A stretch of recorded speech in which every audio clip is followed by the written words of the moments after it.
আমরা সুন্দর পরিবেশটাকে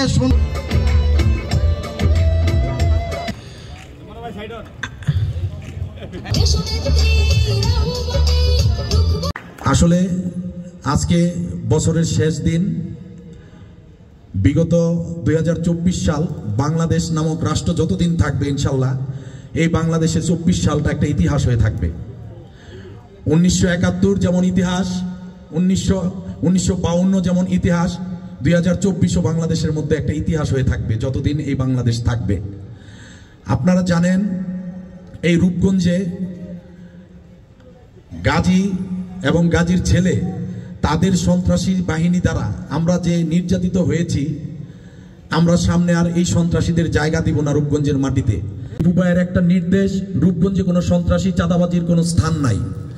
যাদেরকে দেখবেন বিএনপির নাম ভাঙিয়ে, দীপু ভাইয়ের নাম ভাঙিয়ে, আমাদের সংগঠনের নাম ভাঙিয়ে চাঁদাবাজি সন্ত্রাসী করবে, তাদেরকে তাৎক্ষণিক ওইখানে বেঁধে ফেলবেন।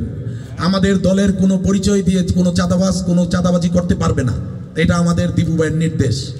উনি আমাদের নেতা, আপনারা সবাই জানেন উনি আমাদের রূপগঞ্জের একেবারে সকলের আম জনতা, আমরা সাধারণ জনগণ সকলের একজন প্রিয় নেতা।